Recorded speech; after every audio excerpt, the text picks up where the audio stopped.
In this week's episode, I'm talking to Yves Greijn from the Netherlands about how he got into sourcing senior architects for Facebook, and why the Dutch sourcing community is so strong. Welcome to episode 27 of the Sourcing Challenge Show. I'm your host, Mark Lundgren. I started off by asking Yves how he got into sourcing. As all of us do, we tend to wander around in either university or not, and then figure out what it is you want to do. I actually have an HR background, which is something that I still benefit from every now and then, but I quickly sensed I was a little bit more interested in technology anyhow. I got my first 386 when I was 6 years old, and my dad said go and play around with it. I right after that finishing university, I was like, what am I going to do? I saw, of course, an agency. I was like, I want to work. I needed to pay some bills, to be very honest with you. I was like, screw that. I got to do something. Let's just start the agency work. And I was just baffled by the simple type of request that would come in, and then the very, I don't want to disrespect anybody, but it's just like pretty mediocre talent that would, come in and that would solve their issue. And then it would start all over again. And I just couldn't imagine that companies needed an agency for this. Like, it didn't make any sense. Plus, they had me wear a suit. Like, if anybody knows me, I'm not the guy for a suit at all. I look like a hobo half the time. So I was like, no, that's not going to happen. So I left. I joined a startup at the time, still is, in Amsterdam at the time, because I was living in the south of the Netherlands. That was focused a little bit more on like some data insights into larger target groups. Nothing compared to maybe the stuff I'm doing right now, but at the time it felt like super advanced to me. So I was like, let's get into that. So I learned a little bit more to focus on the data first. Just don't, create your own bias based on some person you spoke to. But let's say you look at a larger group of data or people. What does that say? What are the trends there? How are they moving? How long their stay somewhere? How are they called? Blah, blah, blah. So I did that. And then there was a technology company, and they built large lithography systems. They're called ASML. They cost 100 million a piece. It's pretty advanced stuff. I had to work there. At least they asked me, do you want to work on ASML? And I was like, yes, because that's absolutely what I love. So I was doing an RPO, driving from Amsterdam back to the south, crazy hours, but I loved doing it. I woke up so early, it was ridiculous, but I loved it. And they had me doing system architects. And that's basically the highest level of engineering. So I worked directly with their VPs, SVPs of engineering on getting those inside. I was just amazed. I was 22, 23, and I was working with these people, and I was like, wow, this is just sick. Why do they even let me into this room, right? Why do you trust what I'm saying? But I learned a lot about physics, math, chemistry, mechanical engineering, mechatronics, and how it all works. And that's when I fathomed out, I actually really like system design. If it really comes down to how is this moving about, and now that you ask me the question, I love it. I love the way things work together. And once they get more complex, how do you work with trade-offs? How do you shard? How do you cache? Blah, blah, blah, blah. So part of that was software in this whole shebang at ASML. Then at, I think 2 years later or something, my first buddies in life, at least one of them, founded an e-commerce startup. He's a CTO, and the guys always said when I went out for some beers, you should join us at one point. How fun would it be if we could work together? We know each other our entire lives. I was at one point I was all right, I'll listen. So I left, joined them. At the time it was a great bunch of people, a good selling product, but little process and tooling around hiring, and they hired mostly out of their own network, and how these startups start out, and sometimes it goes well, sometimes not so much. So given I had an HR background as well, and then just an interest in software and technology, I did both. So I did HR recruitment first. I ended up helping as a core team onto the due diligence and the selling of the company, and it was an acquisition into an Excel-based backer, and it is Lightspeed as a global omnichannel retailer now. So I stayed on doing HR and recruit. I was a recruitment lead in EMEA. I had a small team around me, but I was still doing all the dev teams, so I could, even though you had to hire for more, I do really see that if it's not core engineering, I tend to lose some of my interest. So I had other people to basically help and guide and make more successful around me, but I did really miss spending all of my time on just deep diving on technology. So that's the reason why I left. All of the stock options aside, it was great at the time, but I left it all behind. One would say that's a shame, but I just really needed to deep dive into technology again more than I was doing so. So I founded Maven. It's like my own recruitment company. And I was supporting Amsterdam companies, basically in the Netherlands, but mostly Amsterdam software companies on hiring. Worked at a fintech company called Backbase for a while. And then Facebook reached out. And I was always like, if Facebook's going to do it, or Google, I'm going to at least chat, because I'd be dumb not to, right? So they did it, and I started chatting, and I realized that as we were chatting, they sort of, they look at what role fits you best, right? So at one point, they fathomed out that, okay, the guy likes sourcing, he likes to play around with some things, and maybe he can do something that we haven't tried at EMEA before. So in the end, I got hired to hire our principal architect level. I'm not going to mention leveling here because there's tons of good recruiters that would love me to say this, but I'm not going to do it. As you know, software engineers at Facebook only feature the term software engineer, not leveling. I'm going to keep it that way. It's for you guys to find out. But they've never hired principal architects in EMEA. They always send people over on an assignment. We needed to get those people in. And I was the first person ever to go and do it. And it was a blank slate. I had to get all my information from a small team in the US that was working with C-level there and senior leadership. I just fed them it all out. So process, tooling, the whole stakeholder management, lots of time zone stuff. It was interesting. I looked pretty bad after a year of doing that, because when I got back in Amsterdam at Christmas, people said to me, "Dude, you look insanely tired." I was like, I know, but I'm doing something awesome. Like, I love it. Like, so I needed a little break after a year, I have to say. But it did really work out. So at one point I was in a hybrid leadership role, doing both the principal architects and then working in a small team on doing engineering leadership. And that's where I sort of got a understanding of how I think this industry might slowly be changing in as far as, I love tooling. Don't get me wrong. I love great tooling to make your life more efficient. But I do think that from my perspective and what I see happening in my work is that most of my benefits that I gain throughout my work has to do with a couple of things. And that's in part the sourcing and then being able to find and localize some talent that is actually, good to chat to. But there's this whole piece around engagement and stakeholder management and setting up interview loops and involving multiple people. At a certain seniority level in recruiting, you find that your role turns to somewhat of a project manager, whereas only part of your work comes down to what they trust you to do, find great talent. But lots of time, because tooling allows you to make more efficient, to do more efficient work, more of your time is spent on the engagement piece, which I think that I enjoy spending most of my time in doing deep research into what people have been building. Like, you never see me sending out more emails than 30 a week, 40 a week. That'll be absolutely my cap. Because it just takes a long time for certain architects or leaders to fathom out, why did you do a PhD back then?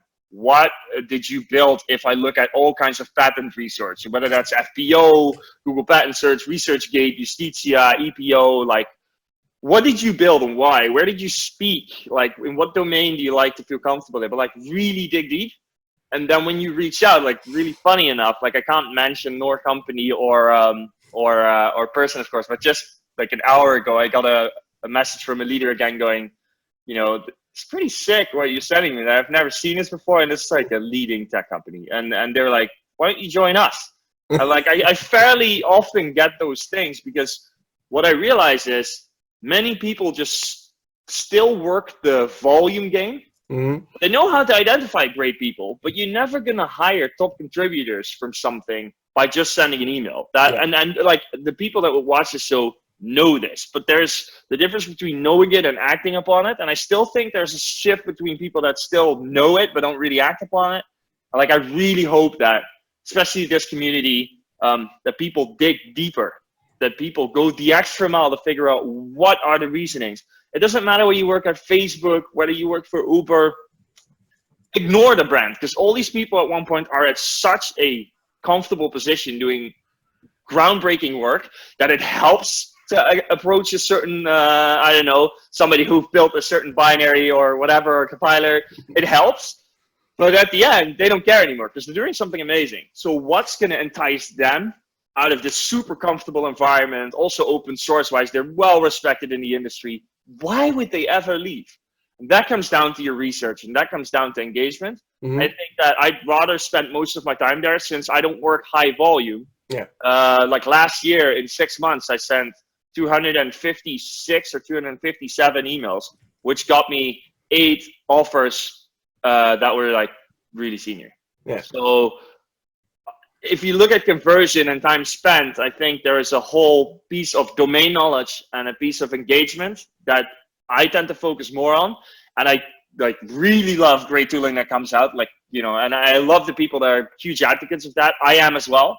But I do think that over time, as you see certain involvements out of some prediction tooling, that in a few years' time will do a better job. I mean, they're predictive models, right? So they learn as people put in the data. Exactly. You and I clicking. So over time, that will evolve into a point where I don't want to say idiot, but like any person out there could probably identify some pretty awesome people. And you don't need to know how to do SQL and Stack Exchange to isolate a language and get top contributors. Like, we know that now. We think we're all that. But in a few years' time, that's not the case anymore. So if you don't make that switch towards that, like, domain knowledge, understanding how systems work in my world, right? Understanding large-scale distribution of data, understanding certain fundamentals, understanding trade-offs, and understanding how people grow an org around them. What is healthy, how servant leadership works, like all the things that are part of that. And all of a sudden, we're talking about something that some other sources might say, nah, that's recruiting. But I don't think it is. Like, I think it starts right there. If you want to hire people there, your screen is going to be so important. The research you do, the way you screen, the information you get out of it, that's the only way how recruiters even able to close at that level, because they need all of the signal that comes in between. And that's just before you start engaging with your leaders, the sell calls, what the industry calls exploratories, where we check out, is this really as interesting for both sides? You know, there's a lot of stuff around it that some other people might say, you know, I'm not sure if that's pure sourcing, but I do believe that it is. And that's basically the added benefit that I think that I can bring now currently to my clients. But, you know, it's also a little thing on its own, engineering leadership. You know. Yeah.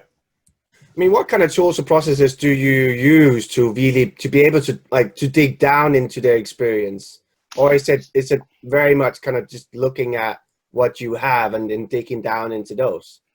Yeah, I tend to sometimes think that I'm just not all the hype when it comes to tooling. A few years ago, I read this great article, "Don't Jump the Hype Train." It had to do with all these front end frameworks that kept changing, and I was working at Facebook, and Dan Abramoff, the Redux guy, was working below me, and I basically asked him, like, how do you feel about that, right? All these new and changing things. And I was like, his answer basically also came down to, like, if you can write great JavaScript, like, the rest is just, you know, it's great, but, you know, it's not, you know. So I feel sometimes that is the same thing for our industry, right? Being able to just work with search operators and file types if needed, and switching up when, like I told you earlier, once I get stuck because indexing doesn't really give me great results in Google, then maybe other search operators work well, and then you figure out, oh, it does, and it's just playing around with that, but just really enjoying it, you know?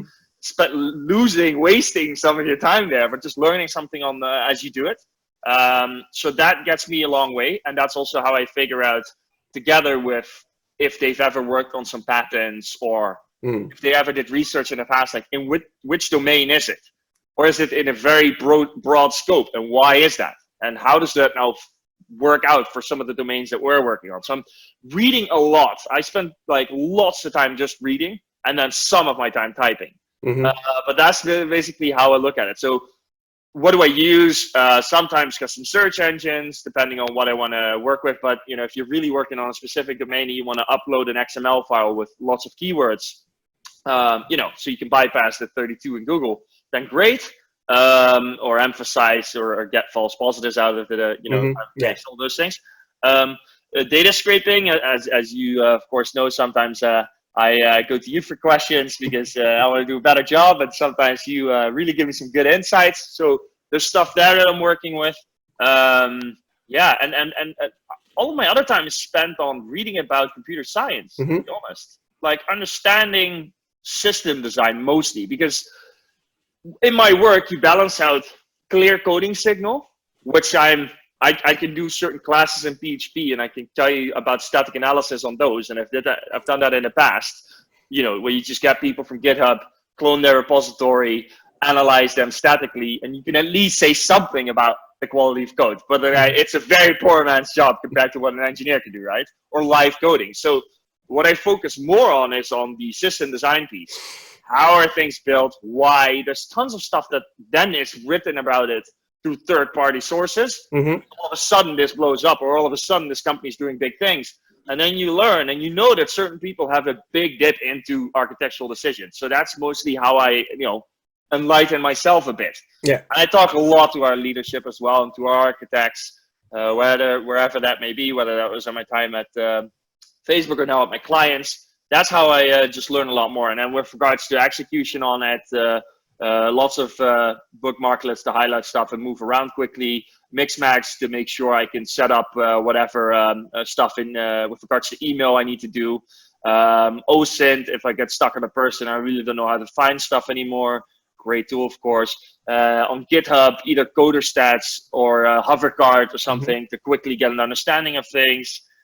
Yeah, that's mostly the stuff that I'd use. And otherwise, honestly, I Google people all the time. Just don't presume that there's nothing, because there is. You get weird things or weird hobbies. And I used to over pivot a bit on that. I learned that at my startup time where you don't really have a brand and you do want to talk about the repositories and you did the analysis on the repository, but in the end, you want to say something nice as well. I switched a little bit because of working at Facebook also. You don't ever want to give the understanding that now you know all these things, because why? So I refrain myself a bit, so I'm more pivoting towards the technical piece. And yeah, that's just where I spend my time. It takes a long time every week to do my reach outs.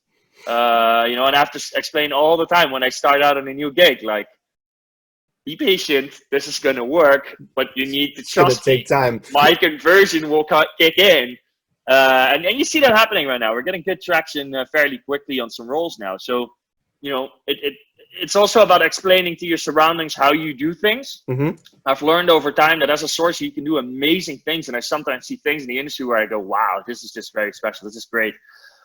But as with tooling goes, and this, the quality really depends on the way you use a tool and the way you create acceptance from your surrounding about using these tools. Yeah. So that will give you time to work and tweak time and all those things, and that will reach you those results. Some people do amazing stuff, but they just don't know how to frame it, either at a client or whether that client is your hiring manager or whatever, and then they lose out on some key momentum. And I think that could be solved by just explaining very clearly on why it is that you're doing things. And also taking an honest really wanting to understand what you're hiring for. And it sounds so basic, but honestly, you'd be surprised, and I know you're not, on how many people in the industry that don't really know what they're hiring for. What do you think? That an engineering leader is going to just accept whatever you're throwing at them and then just going to go, oh yeah, great, I'll apply here. No, they are super critical, and they have deep technical questions, and you need to be able to sort of frame it and don't lie about it. Your answers need to be quite, if you don't know, just say that you don't know, and then you do the research. But so that's my world mostly. So it's more of an engagement piece. Yes, I source people. Yes, I know how to find people, but it's very much around framing technology, getting domain knowledge in, and engaging on the basis of that. I mean, obviously, I haven't started in the Netherlands and then, moving to the UK and I'm guessing doing other roles all over the place. What's been the kind of hardest, or what's been the big differences in the countries of the recruiting and engaging in that? That's a good question. I'd have to say that I rarely focus on, right now I'm starting to focus on specific environments, specific set of countries, just sometimes a specific country. I'd have to say that it does depend. If you look at the APAC region, how to do reach outs and how cultural understanding of that works. So if you look at big architects in Asia working on certain things that a social media company might take interest in, then ways of getting there is totally different. My engagement levels just sincerely dropped a lot because it has to do a lot with people following a main architect, and a main architect who already either knows one of your board members or knows C-level, and like it's really hard to penetrate it. People in Eastern Europe tend to be sometimes a little bit more direct, or they say they go and plan a meeting with you and then it takes forever for them to do it, but they are still just as interested. Yeah. They just take their sweet time to do it. Like that, those are the things. But to be honest, given I source so much based on domain knowledge, I have to say that it just depends on the angle at which you start conversation, and that's around, is your scope correct? Yeah. Do you know that your organization or your client can already open scope to something that is a little bit more broad than the words on a possible vacancy might tell you? So if you know how to frame that, then the angle can always be okay, and then you just start a technical conversation about something about the why, the behind it all. Like, yes, we can all see people work at Amazon, Google, whatever, like start CTO of start. Like, yeah, okay, but okay, we know this. Like, it's there. Like, yeah, you know, Twitter bios tell you everything. Like, why do you want to still talk about that? Like, why? Why did they do it? Why did they build it? What did they add to the industry? Why did they wake up in the day? Why did they spend so much time in their weekend hours, even though they're leading 50 engineers, 100 engineers, 300 engineers? Why do they still want to code? Why in this binary? And why did you do, like, I just want to know, because I genuinely, and sometimes I think I'm over-pivoting towards where in my private life I'm less, it's ridiculous, but my girlfriend sometimes says this as well. I care more about people I meet in my work life, and I really want to know. Like, I want to know everything, like, it's ridiculous. And then in my spare time, I sometimes can be a little bit, like, flat or something, where I'm just like, yeah, I know the people I really know, great, but, like, I'm not the most socialist type guy in my spare time. Which is totally contradictory, because in my work, I really think I want to know everything. Yeah, it's funny how the brain works there. So being back in the Netherlands and yeah, obviously restarting your whole, having your company and not being just with one customer anymore. What's something interesting that you're working on that really excites you? Yeah, honestly, it's going to be a boring answer, but it's going to be engineering leadership. I mean, I've done lots of IC hiring in the past, and of course, my stint at Facebook it's still an IC, but those people really guide an organization from a domain perspective, and then influence, given large open source contributions, influence an industry. So you're really looking at people that have a very large scope and that really understand the more complex matter of computer science. And it's about having to deep dive all the time, understanding where a certain industry is moving, understanding why new products hit the market, understanding why certain companies get their funding. And then sometimes it comes down to what just a few people have built. And it's the puzzling piece that I like, in combination with having a bigger scope. So, like, don't get me wrong, I like hiring for just IC engineers. But at one point, I think that, you get well exposed to that, and it's great. And you can really do an amazing job and create tons of value to your client. Like, really. But I think that sometimes what I've seen right now is this leadership piece becomes more and more, I don't know, maybe it's because people approach me for it. And now that my experience is there, you get exposed to these assignments. But it feels to me like the industry sometimes still is working on getting people climb the ranks onto proper leadership, whereas just certain companies in the industry are very good at it, and then all of the other companies just really want people to join them, and we know how it goes on any level. But especially towards leadership, you see that there's just less people that have a thorough understanding of computer science, can code out a proper diff if you ask them to now on a whiteboard or on a machine, and can really guide a system design interview and talk you through all of its trade-offs. They can do great retrospectives on a code base and talk you through why this group of engineers under their leadership has done certain things, what the learnings were. The combination of all, not everybody can do that.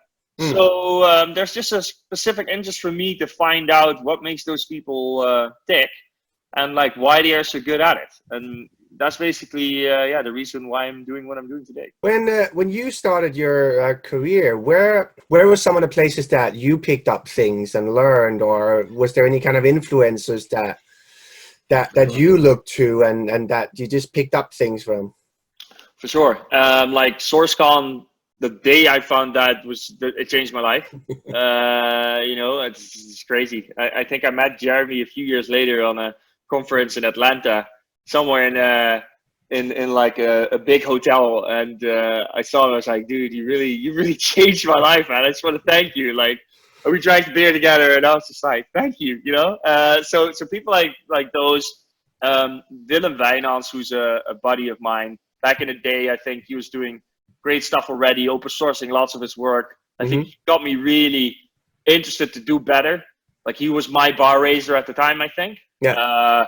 Now still other friends of mine, like I think Shamila van der Toorn is doing great things, like Guillaume Alexandre, like yourself. Like there's tons of people that are just doing amazing stuff. And I think it's all around like surrounding you with the people that you can learn from, and constantly being open to learn. I think that's something that, for instance, you learn at a company like Facebook, for instance. They hire people very much that are really, really excited to learn from others. And I think at Uber, that's the same thing. But like, I really got exposed to that at Facebook. It's like, yes, we work here, great, that's all fine. But like, I want people who are better than myself working with me. Yeah, exactly. Constantly looking to innovate, constantly looking to learn, constantly wanting to be the dumb person in the room. Well, trust me, if you're hiring principal architects, with the people I was hiring, I was by far the dumbest person in the room all the time. So like, it's around like exposing yourself to new ways of thinking, the new tooling, the new processes, the failing fast, just understanding quickly why it doesn't work instead of figuring that out after a year. Speak to other people. They're doing great things as well. You're never the only person that does great things. So in software, you saw this like years ago. Like, when did open source come up? Why did open source come up? Why is recruitment not like, why are we oblivious to the fact? I mean, we are not necessarily us, but like there's a recruitment. How many people are working in recruitment? But how many people realize in software, the reason why these people do it is so that they can learn from each other. Either they work and they clone a repository and they build on that, or they ask a question on Stack Overflow or Quora or whatever. They learn. They have the natural way of wanting to learn more. And I think that sourcing is very much has the potential, or is already doing the same thing. But I'd like to see more people coming up who feel less daunted by the idea of, I want to learn, I want to be open, I don't know a lot. Maybe you know much more than you think. Maybe you have a background from something that we all don't know about that allows you to search in an amazing way. People that have been part of, like Michael Bezel, for instance, like that guy worked at the FBI for 20 years, and then he started writing books about like sourcing, basically, and it just blows my mind. They're so technical, like they blow half of us out of the water. So like, it's about just being open to it and listening to others and wanting to be in a vulnerable place, being okay that you're in a vulnerable place. And like, it's not gonna, I don't know, you're not losing face over that. I'm perfectly fine saying, I don't know how to do this. Yeah. If you teach me how to do this, that's amazing. Thank you so much. And if I can ever help you, please do let me know. Or if I think I have something sensible to share, I'll let you know. That's just a healthy, I think, mindset in this industry is needed by default.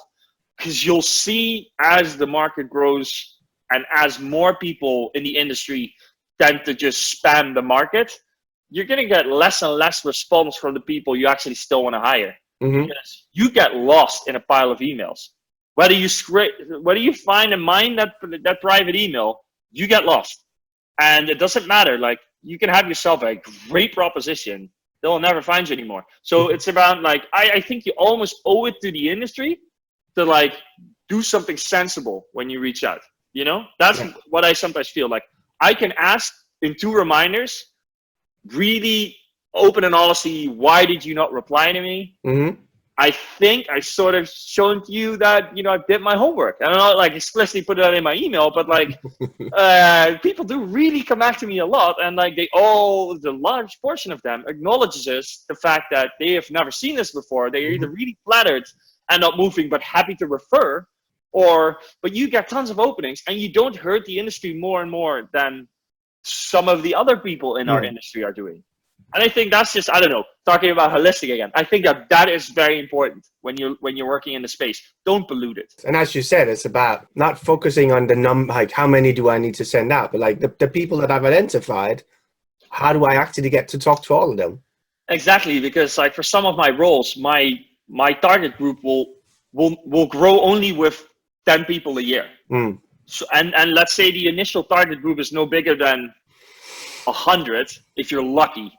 That leaves you with 100 reach outs. So somebody can go, I did 70 reach out this week. What's that going to do? That's going to burn your pipe. Like, what are you going to do next? Like, those people don't grow up the next week. They're just not senior leaders next week. Not the exact domain that you need, doing exactly what you want. You need to, like, the moves, I reported into a VP of HR at one point in North America, and she taught me, like, move slow to move fast. And that's something I still use today. Like, I think that's a very valuable lesson that I've learned. It's like, you can wind yourself up over the idea that there's so much data, so many people, so many things to reach out, do, and you can lose your shit as a source. You can go, oh my God, I'm never able to cover it. Like, all these people are doing these amazing things and writing about all these different things I'm not doing yet. Relax, read, try to identify, you know, the baseline of what you're going for, and then start to think about an approach.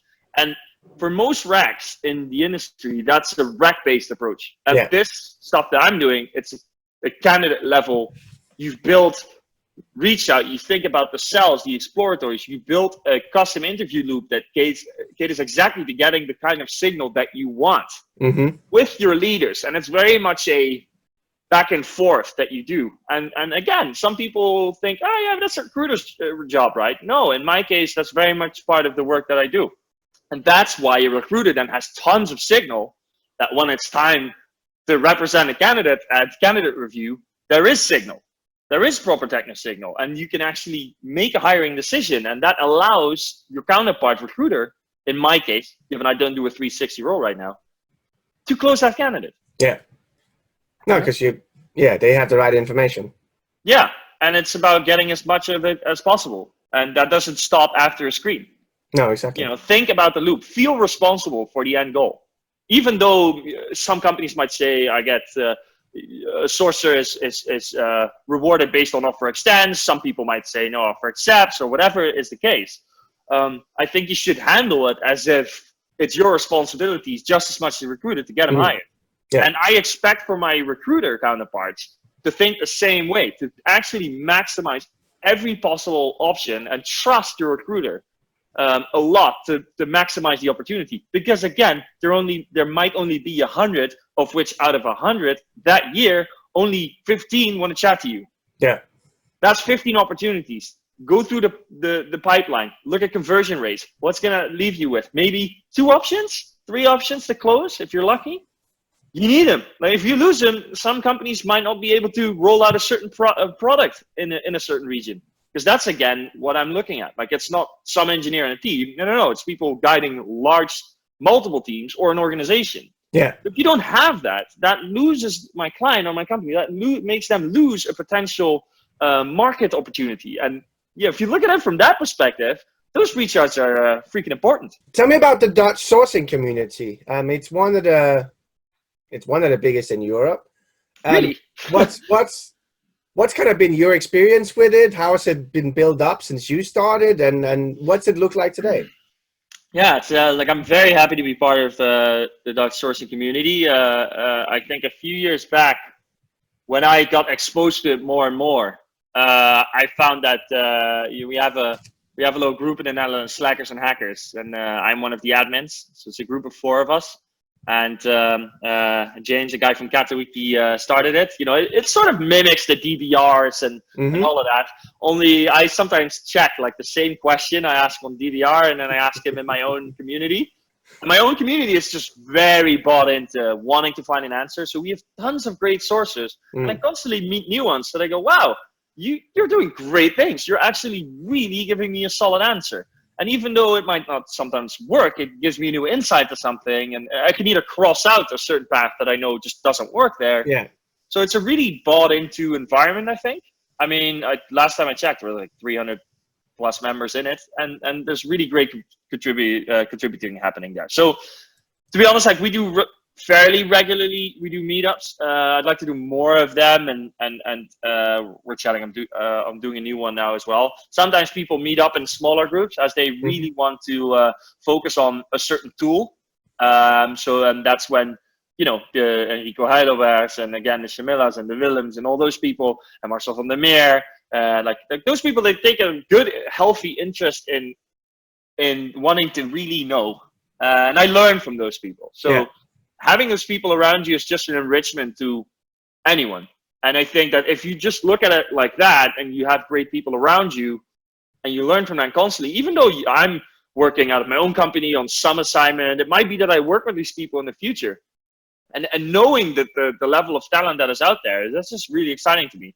And the fact that people just really don't want to keep it to themselves, that they just open source it and just go, you know what, I can learn from that. Like, again, I'm going to mention Shamila a lot, but if you look at her open sourcing of her whole tool belt the other day, I mean, she sent it to me like a little bit earlier even, and I read through it. I was like, damn, like you got yourself a ton of sources. Like, wow, you really learned at like an extreme rate.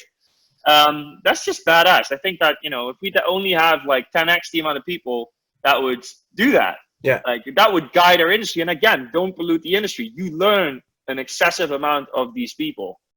Embrace it. Try and better your game, so that tomorrow when you look back and you go, oh yeah, 3 years ago, oh yeah, damn, I thought it was all that, right? I knew nothing. Like, because I learned from all these people, and I go to these conferences, and you know, it just creates, it's such a, you know, wealthy environment of talent. And it doesn't relate to just the Netherlands. Like, there's tons of great people in Europe. Yeah. And I just hope that we can unite that a little bit better, because right now there's all these little islands, right? Us in the Netherlands might do some great things. You're doing great things. Some people in Eastern Europe doing great things. We meet up, well, a few times a year. Last time we physically met was at Sourcing Summit in London. When's the next time, right? Like, I'm supposed to be delivering a presentation on the Sourcing Summit in October in Amsterdam. Earlier in the year, I was supposed to do that in Germany. That didn't happen for various reasons, so I will not get into that. But now it's happening, and for next year, I was invited to speak on SourceCon as well. So, like, I'm gonna have to fathom out what it is that I'm still thinking about it. I'm still talking to people about it. But that's, again, what I do. I check and balance some of the stuff that I'm thinking about, trying to figure out what is of value. Because sometimes I don't know, and that's with young people that may have great ideas about sourcing, but just don't know how to verbalize it yet. I sometimes do not know if there's any market for the stuff that I'm doing and whether anybody can learn from it. But I think that you said to me at one point as well, right? Like, sometimes you just don't know, but there might be people around you that could really get exposure to all of these domains all of a sudden that they don't know. And then it's great to have something of an environment, either people or I don't know, some open source community where you can find information, like stuff like that. That's great ideas, right? So I'm just making my way, talking to other people who I think are delivering great things, who I can learn from, who are better than me at things, and, you know, trying to make sure I don't pollute the industry. Exactly. If people want to keep in touch with you and see what you're working on and what you're writing, how can they best do that? Well, there's some social channels, and like my buddy Willem Wijnands once effed me a little bit by writing an article on mining all my social information. If you find that Medium article, you for sure will be able to reach me, but there's tons of ways. Just my first dot, my last name @gmail.com if you need anything on any questions on tooling, anywhere you're stuck on, like, you know, anything you just want to ask me. Like, I'm very open to share anything that I can share. Like, I will refrain myself from customer specifics. If anybody's trying anything with regards to leveling or domains, like, that's on you to find out as a sourcer. I see that as the challenge. But anything with regards to the way it can help, the way you need me to look at a process or want feedback on a tool. Sometimes I get like tools that just reach out to me, probably to you as well. So, like, do you want to review this? What do you think? Happy to do so. follow me online, add me anywhere. Very happy to take a look. Thank you very much. Thank you. And yeah, talk to you soon. All right, talk soon, man. Thanks.